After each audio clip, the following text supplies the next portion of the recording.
Welcome back to another educational episode of Sidekick Strategy Expert Interviews, where we dive deep into the craniums of industry leaders to bring you insights and strategies that can transform your business. That's right, we're doing it for you. I'm your boy, George B. Thomas, and today we have a special guest who's a maestro. I was trying to figure out what cool word I could put in there.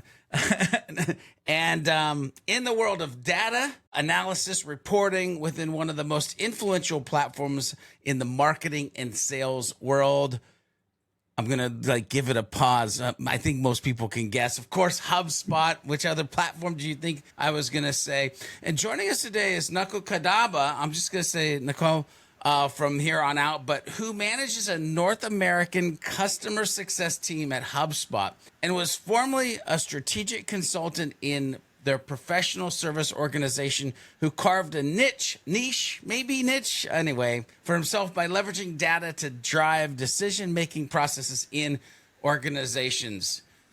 Nakul's expertise lies in painting a comprehensive picture of business dynamics through the lens of data, something that many of us find confusing and we feel like it might be nerdy, but we're going to try to fix that today. His insights have not only helped businesses optimize their strategy, but have also been a beacon for those looking to understand the intricate dance of data in shaping business. Today, we're going to pick your brain on the importance of reporting in HubSpot, unravel the layers of HubSpot reporting features, and dive deep into advanced reporting and tricks. And I'm sure you have a ton of tricks that we're going to actually dive into. I'm super excited. This might be, honestly, let me just pause for a second.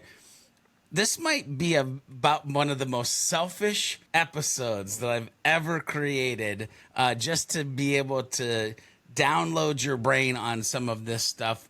Anyway, ladies and gentlemen, whether you're a novice in the world of HubSpot reporting or looking to sharpen your skills, I believe this conversation is bound to entertain, educate, and maybe even enlighten you a little bit along the way. So without further ado, welcome, Nakul, to the Sidekick Strategies Expert Interviews. It's great to have you on the show today. First of all, let's just start with what's important.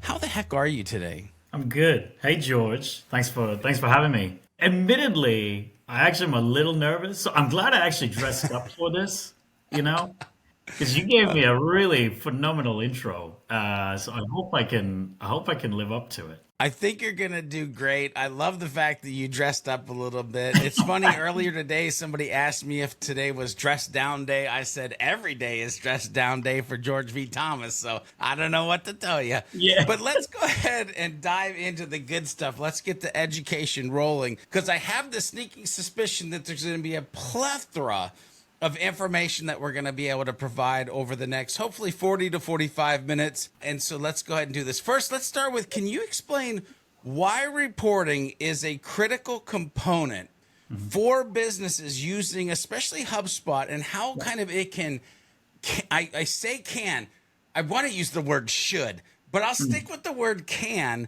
impact their decision-making processes? Yeah, for sure. And, again, thanks for having me. So, the one thing when I think about reporting is that all reporting is a way that you can organize your data, right? So if you're in HubSpot, it's a way of being able to organize your data to help answer questions about your business. So what's going well, what's not going well at the most simplistic level. It shows you those things, but it also shows, most important, in my opinion, where you have gaps in understanding your organization, i.e., what data you're not collecting that may be influential towards a business goal, a team metric, a key behavior that you're hoping to see out of an individual contributor, all the way up to somebody in the C-suite. Reporting subsequently helps to really counter one's biases, regardless of whatever your position is at a company, right? On understanding growth and risk opportunities within an organization of any type, I would say. It's kind of the short answer, but I know there's going to be a lot more questions and discussion about this. Absolutely. And I actually want to go off the beaten path for a second, because you mentioned the word gaps. Yeah. And I'm super curious, in your opinion, like, how important is it to find and understand those gaps? Like, think about if, business owners, marketers, whoever, I think sometimes we're just trying to paint a picture. instead of digging into the gaps to fix stuff. Like, talk me through that just a little bit. Gaps sometimes are not necessarily something that you're aware of at the time, right? And it can be done by anybody. It can be done. I can even show this, right? The whole point of having something like reporting is that it adds a basis to the story that you're trying to convey or the message you're trying to convey. So if you have gaps, right, you're not able to collect a particular data point, that's something that you should be actually upfront about, to say, hey, we haven't actually collected this. This is something that we should collect, because it would be able to give us insight into, I'll just use what I said at the beginning, like earlier, right? An individual behavior, a team's metric, or a business goal or an organizational goal. I love this conversation, and especially since it's in the direction of reporting and analysis and metrics and data. One of the things when I've been training humans with HubSpot is to try to get them to look at the contacts, companies, deals, and tickets, default properties in HubSpot, so that they can actually see what isn't there, aka the gaps, to then create it for their organization to be able to report on it later. Anyway, for those that are new to HubSpot, what are the foundational steps, in your opinion, that they should take to start leveraging HubSpot's reporting capabilities? I'll just use the word, because I'll be gentle. I'll be gentle here, but effectively. You actually took some of the answer with the default properties, which is great. I actually think that's a critical resource even before you touch the custom report builder or the CAN reports. I think the first thing to do is just understand conceptually where your areas of force and friction exist, right? Everybody remembers the flywheel, right? That actually has some real life implications, because it tells you exactly where your organization is doing well and where it's not doing well, in terms of the handoffs, in terms of interacting with customers, in terms of interacting with each other, right? And then second, you want to translate that into your organizational goals. It doesn't matter what methodology you end up using, in my opinion, right? You can use SMART goals, you can use OKRs. My cousin the other day was talking about big, hairy, audacious goal, BHAG. You can use any of those things. It doesn't matter, right? It's that you actually write it down and actually make it so that you understand what needs to be collected in order to show progress towards it. Then you go into the data model of what HubSpot has, right? Understanding your core objects, right? Thanks for the assist there. Contacts, companies, deals, tickets. There's a couple more, right? All of those knowledge base articles which show and list the default properties with the definitions can tell you immediately, you don't have to worry about those things. It is collected for you. And a lot of times it's actually set automatically for you. Then you think, okay, do you need something beyond this in terms of a data model to build the data infrastructure that you need, right? If you're a real estate company, do you need to have a custom object for properties? If you are a company that has, let's say, an onboarding process, do you want to make a particular pipeline, whether it's a custom object or somewhere else, for an onboarding process or onboarding stages? If you are trying to make a channel program, how do you want to have that represented? Is it a separate pipeline? Is it just additional deal stages, right? To actually give attribution back to the people that your company is working with. There's so many other different examples, but the whole point is that how do you want your data model to reflect your organization? And for this, I do want to make a plug for the data model tool within HubSpot that shows the relationship between, the core objects that you had listed, George, but then also others, right? Like activities, for example, is a really big one, to just understand, okay, this is what I have right now. Do I need anything extra? What is the relationship that I want to have to my core objects, for example? And then integrations data, right? What other systems do I have in my tech stack? Then at the end of all of that, that's when you look at reporting, right? Or reporting as one may define it traditionally, right? As, okay, let's go into the data visualization strategies. Let's look at canned reports to see if it's already there, just like with default properties, as you mentioned. If it's not there, okay, then let's look at custom reports. Personally, start by visualizing your business goals, just so you have it. and you can start viewing the progress.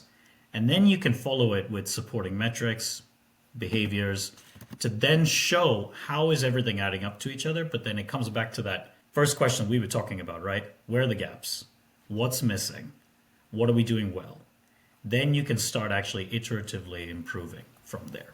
Yeah, ladies and gentlemen, I think we probably reached the first rewind point, to be honest with you. My brain's going 100 million miles an hour. Like, there's so much good stuff in that last section where kind of knowing where you're going and what does success look like, doing research and understanding what HubSpot already can do for you, realizing the gaps is actually how you're going to wrap HubSpot around your business, thinking of this as the kind of general way that reporting has been looked at versus like how you might look at it there's just so many good pieces in there. Again, doing this for almost 12 years and talking to a lot of HubSpot users, one of the things that I hear over and over again is that HubSpot reporting is their Achilles heel, not their superpower. And so I want to take this time to kind of start a little bit of a conversation to maybe help some folks with that. I just want to know, like, in your opinion, what are some of the common challenges or even misconceptions that HubSpot users face when they begin working with HubSpot reporting or thinking about reporting in HubSpot based on kind of what we're handed as far as a set of tools?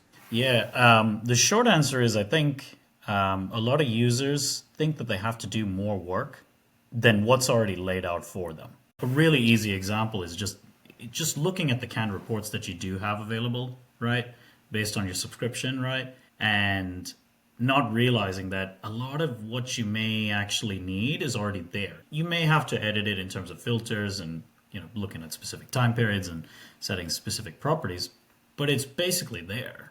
That ends up meaning that you don't have to spend so much time actually making the report, but you should spend more time actually reading it and then taking action based off of it, right? To keep improving, to keep iterating based on what your organizational priorities are. The second, I'd say, challenge is something we were just talking about, George, where one's tech stack is not necessarily always consolidated. That's like poorly worded, but one's tech stack is not always connected to each other. And I say what that ends up creating is more gaps, right?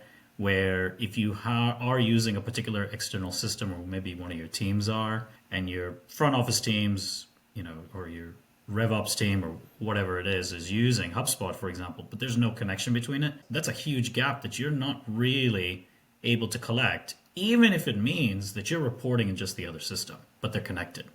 That just gives you a lot more clarity for being able to communicate with each other and say, this is what we're doing well, this is not what we're doing well on, here's where the gaps are.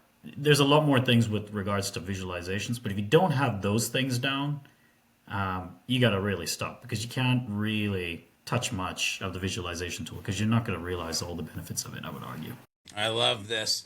And it's funny, my brain was transported in that first part of your answer to the question when you're talking about they think that they have to do more than they have to do. And it's funny because when I'm teaching folks about HubSpot reporting, I break it down into three things: curate, collect, and create. And what I mean by that is if you're listening to this or viewing this and you don't know where every single one of your analyze tabs are inside of HubSpot, that you can curate the reports, hit save to report, and put it on a dashboard, you're probably doing yourself a disservice. If you haven't gone into the actual bank of reports, and again, depending on how many hubs you have, it might be 185, it might be 243, and collected the reports that are already built for you based on all the default properties, again, you might be doing yourself a disservice. And again, around those gaps and those custom properties, well, that's when you start to create. Or if you want to see where those custom properties and default properties actually have data intersects, again, that's where we might go. So good that you can kind of break this down to like, there's already so much stuff done for you. Let's say we're getting started. We realize there's analyze tabs. We can collect reports. We found the gaps. Let's dive into a little bit of the deep end of the pool.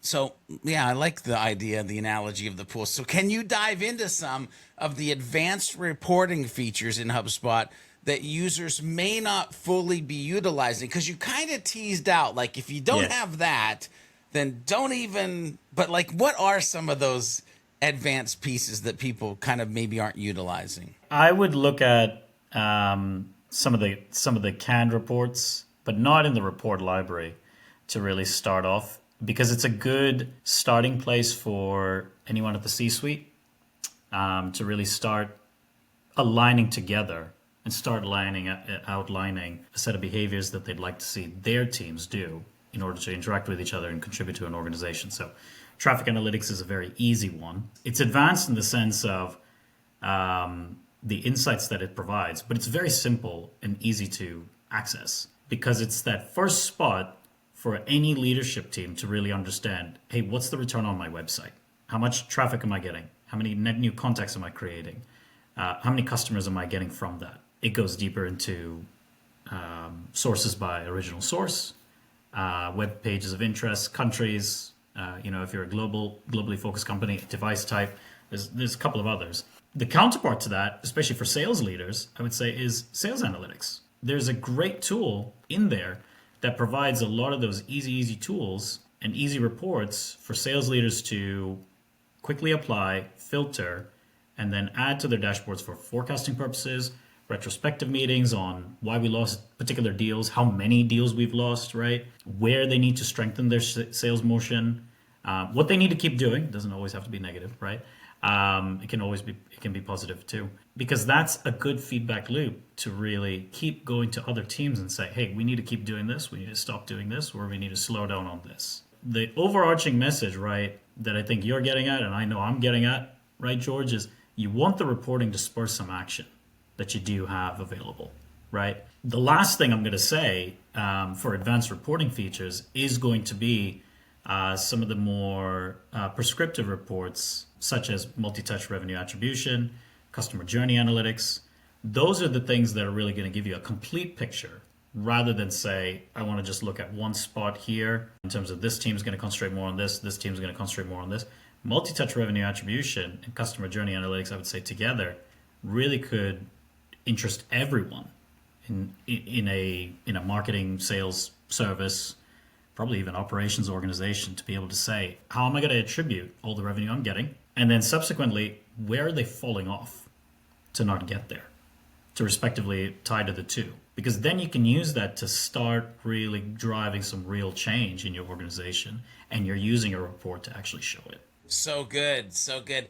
I hope that the viewers and listeners heard you say this, and you just like flew right by it.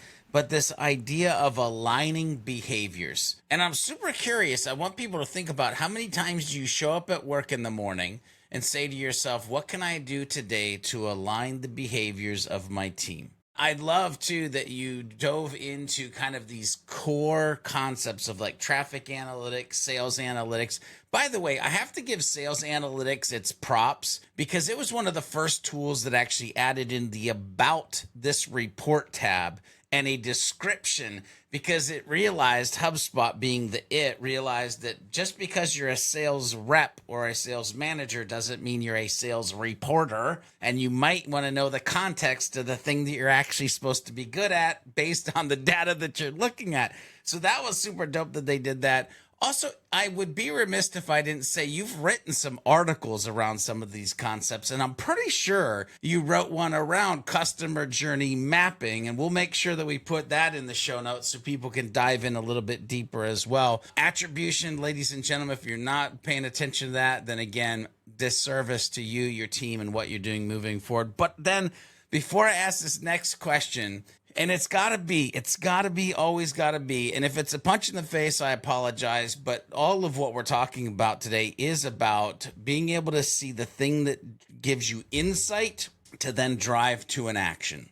And that's what this is all about for your business. So with that said, let's go ahead and dive in a little bit deeper to like the custom properties or custom reports. And so how important are custom reports in HubSpot? And maybe even along with that, what are some tips that you can offer that will help people? Because there's creating a report, and then there's creating impactful reports. So Yep. just unpack your brain on that a little bit. Yeah, for sure.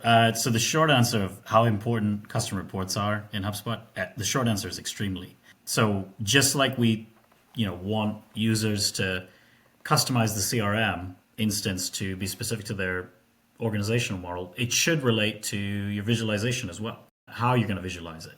So, and the way to do that is through custom reports. So the most customizable way is to do it through custom reports. I would say, the big tips to really think about is understand your property types, even for, those default properties that you do get. Because when you're then going into the custom report, it can impact the type of visualization that you may want to choose to enable or strengthen the message you're trying to communicate, not necessarily hinder it. So for example, you may not want to have a number property on an axis for a bar or a column chart because it's going to look kind of weird. Open line text properties generally going to be pretty problematic for visualizing, right? Unless it's in a table or in a table-like form. If though, for example, you have, and use close one / lost reasons, like those properties on the deal pipelines, first off, kudos to you because that's a very easy, quick win. Second, as a way to really demonstrate this example further, make sure that property, or those two properties, I should say, also default on the deals object, make sure they're a pick list or an enumeration property type. Because what you actually can do is you can get the common reasons that you win or lose business, and then you can subsequently report that a lot easier in order to get a quick insight to drive action. And if you need that additional detail, that's when you can maybe use a custom property to say, okay, I need to say closed one reasons, secondary reason or details as a multi-line text to be able to actually have a sales rep enter, why a particular customer thought, yeah, your solution's worth it because of X, Y, Z. Great, note that. I'd say, so property types is a really big one. And I say that is probably where you should spend a lot of time, especially if you're a RevOps person, because it's a lot of quick fixes to really have a lot of easy success on the back end. I would say use your filters strategically. Filters can help clarify that message. It helps simplify the visualization. When I was a data analyst, a former manager actually gave me this book called Good Charts by HBR, Harvard Business Review. I recommend that to anybody, trying to just strengthen their own thinking around data visualization. And the big overarching message that really comes about from a book like that is just make it simple. The best reports are just very simple in terms of visualization because that's all you really need. You just need a simple way to convey your message. And subsequently, if you have a bunch of reports on a dashboard, right, like for a sales team, service team, marketing team, the dashboard conveys the story or multiple pieces of multiple messages, right, that you can use to drive or actually convey, hey, this is how our team is performing this quarter. This is how our team is performing in this time period or with this caveat or, whatever the situation is. Using filters strategically, structuring the dashboard. And the last thing I would say is help to automate that data management so that you're not honestly diving into properties every single time to correct, clean up data functionality within Operations Hub. Workflows, need I say more, right? To help copy, stamp properties, custom or default. You also have calculated properties, right? That you can think about and setting. And there's some more like advanced things that, if you need it, we can talk about. But I would say those are probably the tips of, think about your property types, use your filters, structure your dashboard, and then think about where you can automate. Because it just ends up saving you time and it's things that you don't really have to think about. You really think about the action that you take from that report and go and do it. Man, I hope you got your notepad out. I hope you're jotting notes. I mean, that's second rewind, the place of gold right there.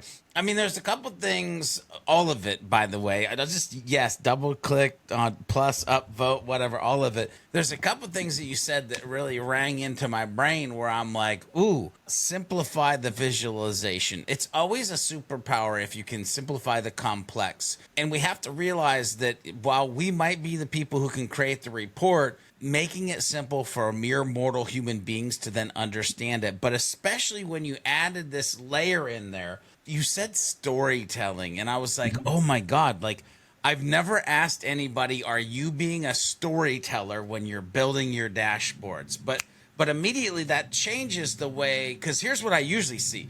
People just kind of stir some stuff into a mix and throw it on a dashboard and call it a day. And are you doing it in a way that it actually tells that story that you need to tell? And then this idea of using automation past just lead nurturing, past the general processes, and how do you use automation to report and set? Oh, it's so good. Like that part right there, if people would start to dive in after this interview and research how they could do that for their organization, probably dramatically going to change what they're going to be able to see and do based off of that. So speaking of that, because it kind of alluded to like, oh, that's kind of a mindset that we really haven't ever talked about, is like, as a reporting professional, being and when I say we, I really mean me. You might have talked about this your entire life. Being a storyteller, right? With the data and the visualizations and the understanding of that. But that leads me to like, what other mindsets do we as HubSpot users need to adopt to really maximize the value, not of the HubSpot reporting tools only, of course that, but to the data, the insights, the action, like, what are these kind of major mindsets that we should bring to the table? Well, the first thing is, to in line with that simplicity, right? A report, each piece of data visualization or a report should answer a specific question for you. That should help clarify for users who are trying to just put so many properties in to a particular report to say, no, what are we trying to answer, right? That also, for what it's worth, is going to tell you what objects or data groups you need to pick when you're in, let's say, the custom report builder. I'm trying to view the marketing's contribution to revenue, i.e. the contacts and or companies that became customers who were tagged as marketing qualified leads. Okay, so right there I know I'm definitely looking at contacts and deals, or if I'm a B2B organization, companies and deals. And I know the properties I'm going to grab, lifecycle stage as a filter, right? But I'm going to look at close one revenue, and I'm going to look at total revenue like one, and I'm going to show it over the deal's close date over time. Great. That just showed me a very simple way of being able to visualize a powerful message of we are closing this much from marketing qualified leads, or we are not closing enough from marketing qualified leads. It could go the other way, right? But it tells you a very, very simple and specific question, or answer to a very simple or specific question. And that determines kind of the usefulness, right? You were talking, actually, George, you were saying something that I see very often, people using any platform, not just HubSpot, right? It's where there's a dashboard and there's reports on it. I'm like, cool. There's sometimes tons of reports. And I'm like, at least when I was talking to clients still, I say, well, are you reading all this? And they would honestly say no. I say, well, you should delete them. And that's part of the other, to help answer the question on the other end. It's like, make sure you actually are embodying that growth mindset that, we at HubSpot really talk about. I know the partner ecosystem yourself really talk about. That's how you demonstrate it, really. You're going through, okay, maybe not every day, right? But you're going through on a periodic basis with your leadership team or with your colleagues and saying, what are the things that we need to really shift as an organization?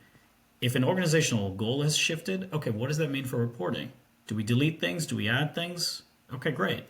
Go and use that as the impetus to create that change, because then once you set everything up and once you're ever evolving, you're going to more likely not have too much information or information overload in your brain, which it tends to happen a lot of the time. Nakul, inquiring minds want to know, what's your favorite reporting feature inside of HubSpot? And to add to that, why do you find it particularly useful? I'm gonna cheat because I'm gonna give two, and I'm gonna give two features. We've talked about this before, actually. So multi-touch revenue attribution reporting is one, and I'm gonna say customer journey analytics is two. I think those things can really transform the way that any organization can analyze the health of their customer journey. No pun intended. They show the way that will credit your marketing and sales activities, right, towards closing revenue. You know, the multi-touch, you can go through the different models. It's really well laid out. And then subsequently where that dropped off in terms of customer journey analytics. It gives you that holistic picture of your journey, and then it gives you impetus to take actions on the areas of improvement. Those are easy things that, especially for those who are held to a revenue target or those who are thinking about revenue, can immediately say, great, I need to look at those things. And then for multi-touch revenue attribution to say, great, we're doing great here. We need to just keep doing it.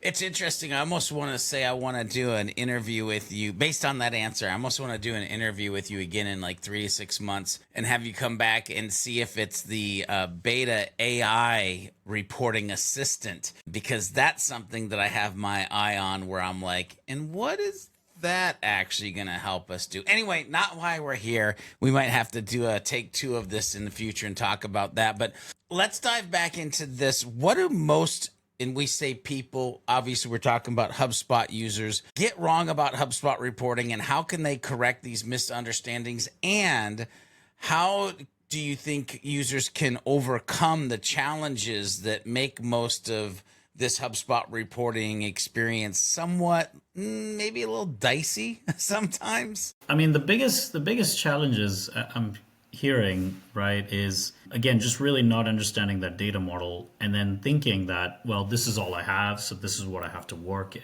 Custom objects are available, right? Custom properties are available within any of those, right? You can do different types of associations between your custom objects, and you already have a good association built out with your core objects that you can particularly use to your benefit, especially if your organization has different quirks and nuances, just like any other organization does, right? It's what makes, right, your organization special, right, and unique, because you all do things a certain way. Great. Let that reflect in your CRM. Let that reflect in your data model, because then you'll be able to convey the story using the storytelling theme, right? The theme the story that you need to really convey in this case. I know we're going to talk about it soon, but the integrations, getting all the other connected systems in, your HubSpot instance, it just accentuates that message that much more. And let's just dive right into that, actually. I'll ask the question to get us to head right down that road, because I do think that's one of the superpowers of HubSpot is this kind of all-on-one platform mentality. Yep. So how can businesses integrate data from various sources, here, there, everywhere, within HubSpot to really create more comprehensive reports? Short answer is 3 broad ways. Businesses can integrate data systems to HubSpot. And yeah, as you said, create more comprehensive reports. The first way is if we have a native integration, we offer it and support it, right? Integrate it natively. There's our ecosystem team does an amazing job really publicizing all the integrations that we have available and we support natively. They even go into the data, that specific data synced, who supports the integration, their contact information for support, how you can use both systems cohesively. Usually, if there's something like that, the UI doesn't necessarily have to change. You could probably stay in your HubSpot instance, and it usually means there may be some options within your HubSpot instance on how to manage the integration effectively. And so that's a really easy way to do it. If a native integration is not available, option 2 is using an iPaaS system. iPaaS stands for Integration Platform as a Service, to help link the two systems together. So I always thought of an iPaaS as a translator. If one person's speaking one language, another person's speaking another language, your iPaaS is your translator. Of being able to say, I'm the intermediary, this is where all the data is going to come in, and I'm going to be able to start organizing it for you to have it flow one way, another way, or both ways in this case. So because of this, iPaaS systems usually have a more aesthetic UI you can get used to, and you can concentrate more on the data flows in this case of like, what data do I need to go over, like what properties on what objects, and where does it go to the other system. Those examples are like Zapier, Workato, TIBCO, Automate.io, Informatica, SAP also has certain options, right?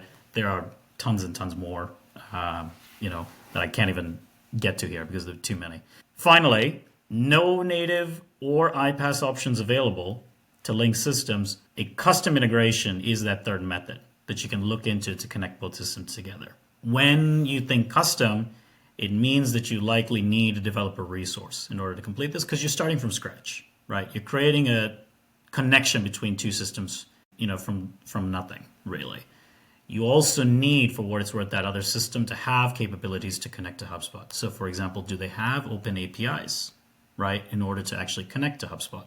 But, despite this, the advantage that you usually get with custom integrations is that you can build it however you'd like. So it's actually a very, very conducive, if you do the planning right and you do have developer resources to set aside to build it, to actually structure the data flows exactly how you need it to be structured so that you can get it into the right properties on the right objects, custom or default. And, you were talking about, advanced, we were talking about, George, like advanced reporting features. I would actually go back to that and say one other advanced reporting feature that people don't really take advantage of: reporting with integrations data. So if you integrate with, another system where you have data coming in to HubSpot, linking that is one of the more direct references to showing alignment within your tech stack. So if you have, let's say, another team who's living on another system, but you're able to actually show that data in let's say a HubSpot report, right? And you can actually export that dashboard. I can't imagine the positive conversations that hopefully ensue. Even if it's not a good message that's being conveyed, right? We're not doing well. Well, great. At least you have the data to show you where you're not doing well. Now, where can we concentrate on going forward? Because you did the hard part of just needing to connect the systems and show it. Couple of things. One, the first time I saw an air call dashboard in HubSpot, I was like, ooh, now we're getting somewhere. And the other thing is, I've had Salesforce teams where they're like, I wish we could show this in Salesforce. And I'm like, but you can make it a monthly reoccurring dashboard that sends to them out of HubSpot. And they're like, oh my God. And it was like the second coming or something. It was crazy. That section that you were in where you talked about the app marketplace, which, native integrations. If you're watching this or listening to this and you haven't gone over to the app marketplace to see what you can actually tie in that you might already be using, definitely do that. It's funny. I also, during that section, realized how much of an absolute nerd I am, because when you started talking about the translator, I was in my brain going, or maybe the communicator from Star Trek that lets other aliens actually, and I was like, okay, George, you're losing it. Just knock it off. But then custom integrations, that my brain goes to, those are whiteboard moments. You said strategize, right? Whiteboard, set it up before you just start deving something and going for the gold there. So, okay, let's kind of wind this down, land the plane a little bit. What are there any resources, tools that you would recommend that the viewers, listeners, HubSpot users look into to kind of deepen their understanding of, and I'll say HubSpot's reporting, but even just reporting in general? Like literally, you mentioned a book in this episode. Yeah. I have the book and the workbook for the book sitting on my bookshelf over there. So what are just some resources where we can learn and dig and dive deeper into this conversation? Yeah, from a HubSpot perspective, I'd say the reporting certification is one thing to look at. It's a great place to start. It's quite comprehensive. It gives you information about the functionality, what's possible, how you think about it from a theoretical perspective or conceptual perspective, and then says, here's how you can think about our data, infrastructure, things that we talked about today, right? The second thing, and again, major props to you, George, for already bringing this up, right? The knowledge base articles that list core objects and the default properties in those core objects, contacts, companies, deals, tickets, line items, activities. It just gives you an idea, again, of what you don't need to create in terms of custom properties or custom objects. And psychologically, I feel like it'll get you thinking, I'm already further ahead than I thought I needed than I was, right? Which is always a really nice boost, right? Especially on a Friday afternoon. And where you can pull in the platform. I'd say in terms of other resources, Good Charts for me is really the big resource that I liked. There's a bunch of other books out there on data visualization, and if you want to go more technical and go into more data heavy integrations, there's other books out there that if people are willing, I'm happy to recommend separately. But I think Good Charts is a great place to start because it really focuses on the type of reporting that HubSpot has, which is descriptive reporting that's trying to get you and your front office teams to take action and align better. I'd probably start there. Past that, then you got the blog, you got our knowledge base, you got the community. There's tons of other users who are always publishing, hey, look at what you can do with this report and this particular visualization type. And, there's tons of things out there that you can really use to kind of enhance your knowledge a lot more. Yep, and we'll definitely try to link all of what you talked about, but some of the other stuff in here as well for an ultimate resource so that we are helping the community learn and get better at this. So it's time for that secret question. I always love kind of putting a question that people don't know what I'm going to ask. My secret question for you is, if you could boil this entire interview down to one thing, what would be the one thing that you hope people take away today? Reporting is your friend if you keep it simple. If you keep it simple and you keep it organized, I think that's the only other thing I'd add. It can be your friend. It can help you convey a really effective message, and it can help you identify where you got to take action, right? Then the next thing you got to do is just do it. Go and do it. Love it. Reporting can be your friend. If people want to reach out, where do you want to send them? Maybe they have questions. Maybe they want to know about those other books. Heck, after the amount of value that you've added, maybe they want to buy you a steak dinner. Where do we point them to?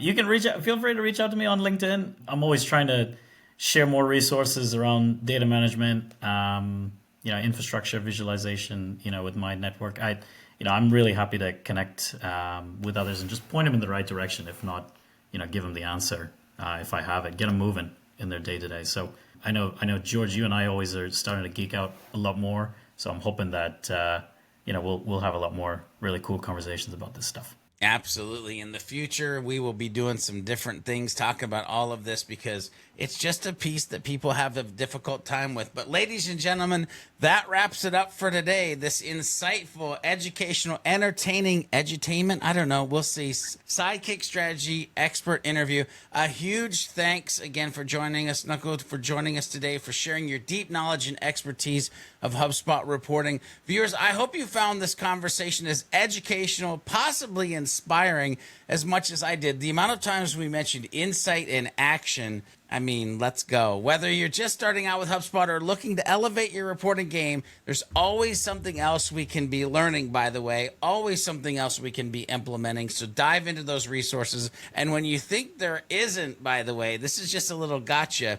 HubSpot releases an update, and then it's time to start learning again. Don't forget to tune into our next episode for more expert insights and strategies that can help you transform your business or the businesses you work for, because not only the CEOs or CFOs or CMOs should have growth mindsets, all of the employees should. And of course, until next time, remember to be a happy, helpful, humble human and do some happy HubSpotting along the way.